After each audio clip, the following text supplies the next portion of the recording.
Dentre todos os discursos que o mestre fez para os seus apóstolos, nenhum se tornou tão confuso nas mentes como o pronunciamento nesta terça-feira à noite no Monte das Oliveiras, a respeito das duas questões que consistiram na destruição de Jerusalém e na sua própria segunda vinda. Eles começaram a fazer uma similaridade. Opa, peraí. Então, quando Israel for destruída, quando Jerusalém, for destruída, significa que vai ser o fim do mundo, ou que vai ser o indicativo da volta do mestre. Eles começaram a fazer um balaio de gato nisso aí que nós vamos vendo aqui aos poucos. E os escritos subsequentes, baseados nas memórias sobre o que havia sido dito pelo mestre, nessa ocasião extraordinária, não concordam entre si.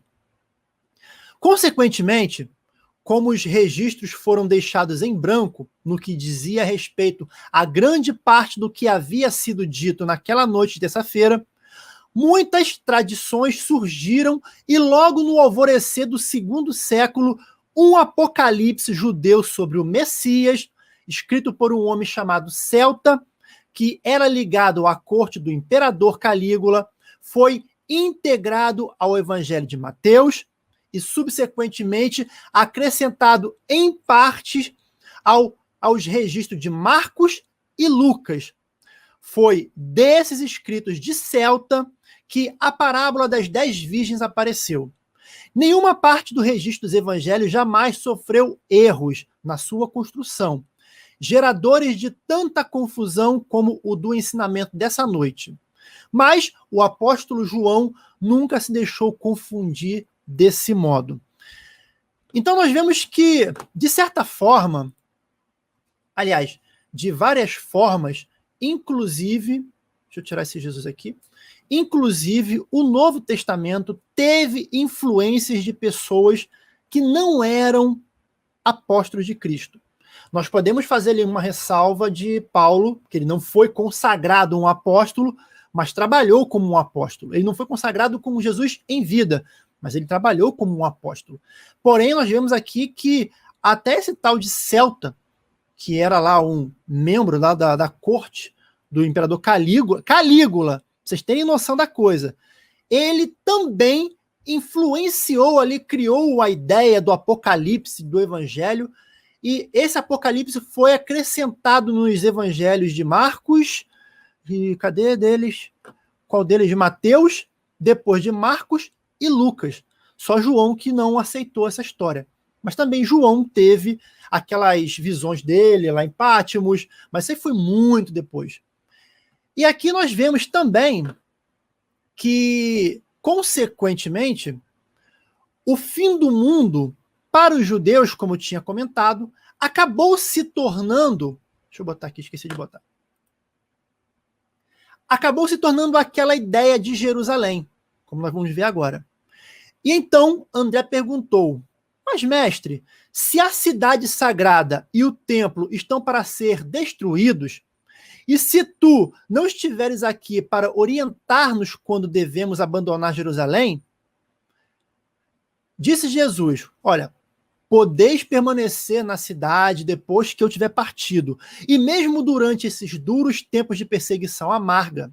Mas, quando finalmente virdes Jerusalém sendo ocupada pelos exércitos romanos, depois da revolta dos falsos profetas, então sabereis que a desolação de Jerusalém é iminente.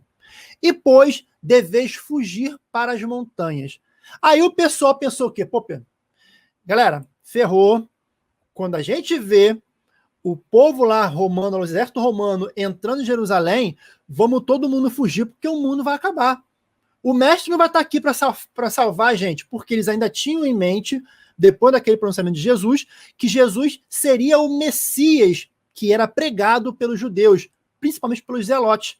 Seria aquele cara que sentaria no trono de Davi e assumiria Israel e lutaria contra Roma e salvaria o povo de Israel, os judeus. Só que não era essa a intenção de Jesus.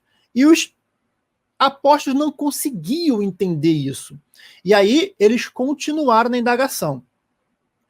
que ninguém que esteja, Jesus falando, que ninguém que esteja na cidade, nem em seus arredores, permaneça para salvar nada. Nem aqueles que estiverem fora, que não ousem entrar lá. Haverá uma grande atribulação, pois esses serão os dias da vingança dos gentios. Depois que houverdes abandonado a cidade, esse povo desobediente irá cair no fio da espada e será levado à prisão em todas as nações. E assim, Jerusalém será esmagada pelos gentios. Agora, o que eles não conseguiam observar, até porque eles tinham a cultura de que eram o povo eleito, eles não conseguiam observar que Jerusalém ia cair. O povo de Israel iria se tornar escravo ou ia morrer na ponta da espada. Mas e os gentios? Ora, Jesus foi embora, mas não significava que o mundo ia acabar. Será que era mesmo o mundo ou era só o mundo deles? Os judeus, eles imaginavam que o fim do mundo deles e que o retorno do Messias seria justamente no momento em que Jerusalém fosse invadida por Roma e que todo mundo ia morrer, porque na mente deles o povo escolhido era o único povo da terra e o resto era animal. Só pode, não é possível, né? Que morreu o povo de Israel, acabou, é o fim do mundo. Mas era o fim do mundo só para eles. Porém, nós temos também aquilo que seria o fim do mundo para os evangélicos. Como que seria o fim do mundo, o motivo pelo qual seria a vinda de Cristo para os evangélicos? O livro de Antes também explica para os cristãos. Nas suas mentes, esses judeus estavam determinados a associar a destruição do templo ao fim do mundo, como eu estava explicando. Eles acreditavam que essa nova Jerusalém abrangeria toda a Palestina e que, ao fim do mundo, seguir-se-ia o surgimento imediato dos novos céus e da nova terra, ao fim do mundo deles, que era o que eles acreditavam. E assim, então, não era estranho que Pedro dissesse: Mestre, sabemos que todas as coisas passarão quando os novos céus e a nova terra surgirem. Mas como saberemos quando vós ireis retornar para que tudo isso se cumpra? Ao ouvir isso, Jesus ficou pensativo por algum tempo e então disse: Vós errais sempre, pois estáis sempre tentando ligar o novo ensinamento ao antigo. Vós estáis determinados a compreender de um modo errado todo o meu ensinamento. Vós insistis em interpretar o evangelho de acordo com as vossas crenças já estabelecidas.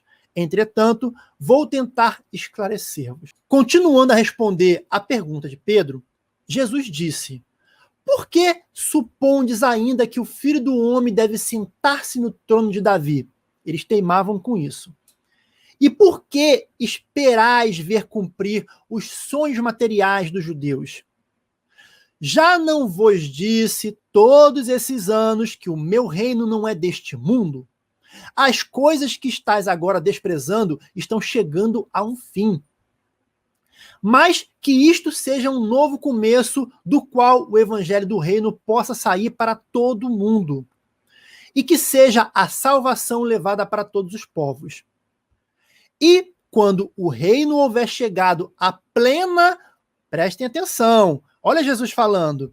E quando o reino houver chegado à plena fruição, podeis estar seguros de que o Pai, no céu, não deixará de contemplar-vos com uma revelação ainda maior da verdade e uma demonstração mais elevada de retidão, pois ele já outorgou a este mundo aquele que se tornou o príncipe das trevas. E, em seguida, deu-lhe a Adão. Quem foi que se tornou o príncipe das trevas? Não foi Luciferzinho, foi quem? Caligacha. Depois veio quem? Adão. Depois, Maquiventa Melquisedeque. E agora, nestes dias, deu-lhe o Filho do Homem. E hoje nos entregou a revelação em livro, o livro de Urântia, a quinta revelação. Agora, como ele disse aqui, deixa bem claro, e quando o reino houver chegado... Eita, eu tô esse tempo todo aqui e não coloquei para vocês lerem. Ô, cabeçudo. Ele colocou aqui, ó. E quando o reino houver chegado à plena fruição. O que é o reino? O que seria o reino? O reino seria a gente está pregando o evangelho dele, várias igrejas em todos os locais. O que seria o reino à plena fruição? Acredito eu que seja a época de luz e vida. Esse seria o reino à plena fruição. Porque nós sabemos que o reino, aqui também ele fala, que para que se instaure o reino, todas as línguas professará que Jesus Cristo é o Senhor. Até chegar esse momento, podemos não estar em luz e vida, mas acredito eu que para chegar a esse momento, as pessoas já têm que estar chegando em luz e vida, porque vai ser difícil, meus irmãos, vai ser complicado chegar a esse tempo. Mas vamos continuar aqui com o tema, porque Jesus cava mais, ele bota mais detalhe. E assim, o Pai irá continuar a manifestar sua misericórdia. Deixa eu botar aqui, cabeçudo. E assim o Pai irá continuar a manifestar sua misericórdia e demonstrar seu amor, até mesmo a este mundo escuro e mau.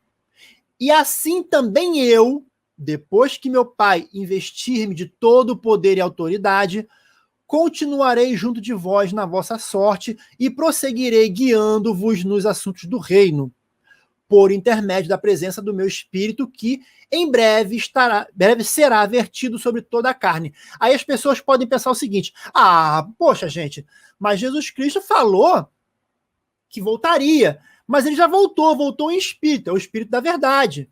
Então não precisamos mais esperar ele. Não, meus queridos. Ele falou que ele vai voltar em carne. Eu já tive um irmão que falou: não, Leandro, o Jesus já voltou porque ele prometeu que voltaria com o Espírito dele. E ele voltou em espírito, e era o Espírito da verdade. Que no caso, quando esse meu amigo me falou, ele era da igreja, ele era evangélico e falou que era o Espírito Santo. Mas não é bem assim. Jesus falou que ele voltaria em corpo. Vamos ver aqui. Deixa eu botar de volta. Embora, mesmo estando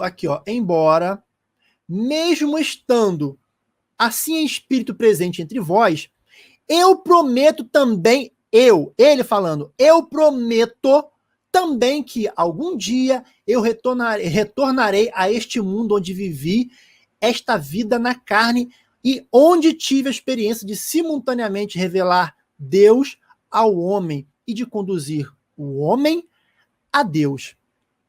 Ele prometeu, está prometido. Não temos o que discutir, ele voltará. Isso é um fato.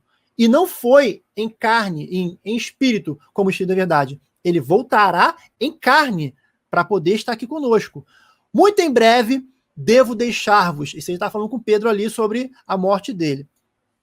E retornar ao trabalho que o Pai confiou a minhas mãos. Entretanto, tende bastante coragem, pois eu voltarei dentro de algum tempo.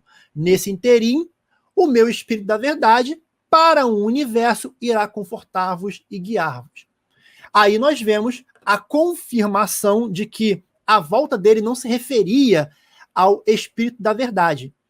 O Espírito da verdade foi um bônus, digamos assim. Ele está conosco, em espírito, mas ele falou, eu vou voltar. Em um tempo, eu vou voltar. Quando o reino estiver totalmente fluido. Fluido a palavra? Cadê a palavra que foi usada? Deixa eu verificar aqui. Fruição, a plena fruição. Então, nós sabemos que para o reino chegar à sua total plenitude, todas as línguas têm que confessar que Jesus Cristo é o Senhor. Isso só pode ser o quê? No mínimo, chegando à luz e vida. No mínimo. Porém, pode ser um pouquinho antes. Vamos ver? Olha que interessante. A época... Deixa eu voltar. A época da volta do Filho do Homem, todavia, é conhecida apenas nos conselhos do paraíso. Nem mesmo os anjos, que o nosso irmão estava comentando aqui, nem mesmo os anjos dos céus sabem quando isso ocorrerá. Contudo, tem sempre um contudo. Vós deveríeis entender que, quando este evangelho do reino houver sido proclamado a todo o mundo para a salvação de todos os povos, e, quando o tempo tiver alcançado sua plenitude, o Pai vos enviará uma outra outorga dispensacional. Ou então, o Filho do Homem retornará para julgar a idade. E aí? Entendemos agora?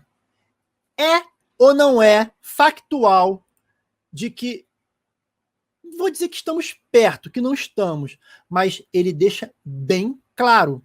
Olha, a idade, só quem sabe lá é os anjos, né? Só quem sabe lá é o conselho do paraíso. Contudo, temos que saber o seguinte: vai chegar um momento, que também explica aqui, que é o momento onde o materialismo começa a ser derrotado em nosso planeta, que nesse momento o pai vai começar a observar, olha, o livro de Urântia já satisfez ali o povo, já conseguiu elevar a humanidade a um degrauzinho superior.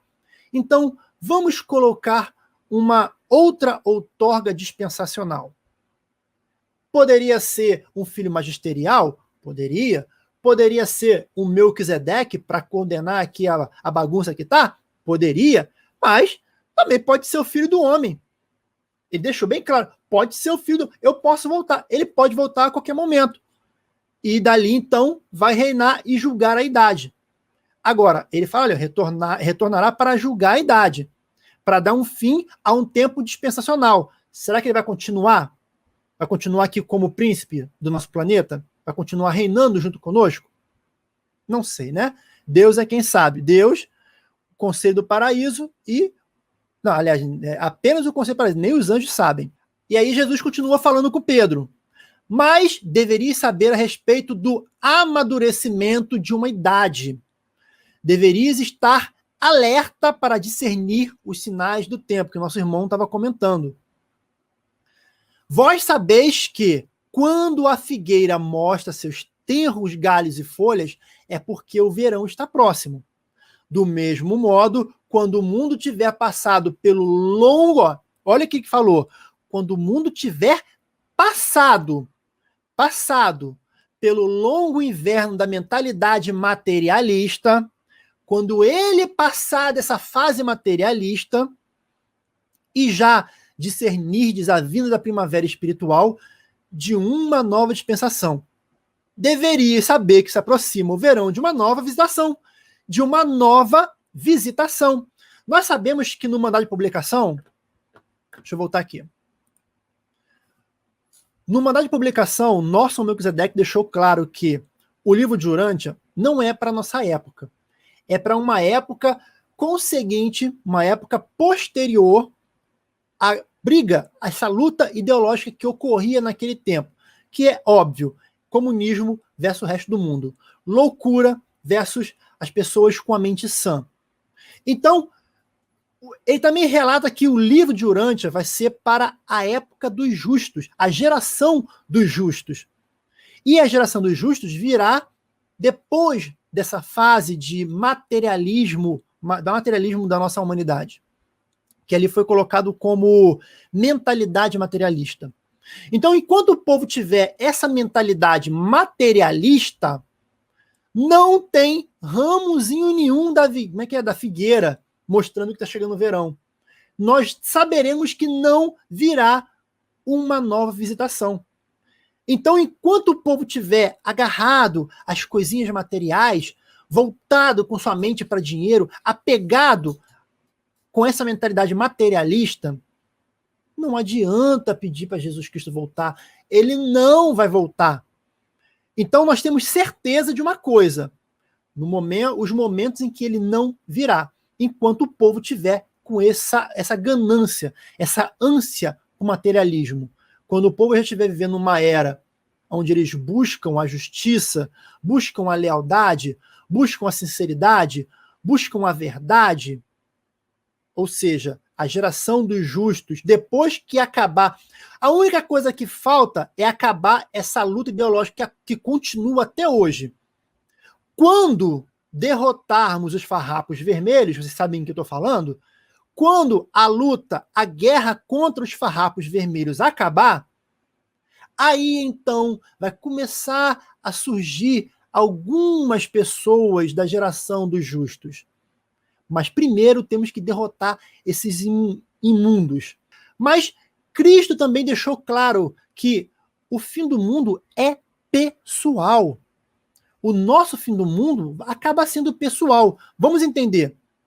E pois, qual é o significado do ensinamento que tem a ver com a vinda dos filhos de Deus? Não percebeis que, quando cada um de vós for chamado a abandonar a vida de luta e passar pelo portal da morte, ir para Moronce, no caso, então estareis na presença imediata do julgamento e face a face com os fatos de uma nova dispensação de serviço no plano eterno do Pai infinito? Ou seja, no momento em que você morreu, que você estiver frente a frente com o julgamento, você já tem ciência de que acabou uma dispensação. E Cristo está ensinando que o final de uma dispensação é o final do mundo para você. O mundo, aquele mundo ali, acabou. Aquela era, aquela geração, acabou. É o início de uma nova geração, de um novo mundo. Não é a explosão do planeta, o Armagedon, o Big Bang do planeta, o Kabum, acabou o mundo. Não é isso. É o fim de uma geração, o fim de um tempo, o início de uma nova era. Ou seja, Cristo está explicando que quando você morrer e acordar no julgamento, você tem certeza. Opa, se eu estou no julgamento, é porque acabou uma dispensação. Acabou um tempo dispensacional. Ok?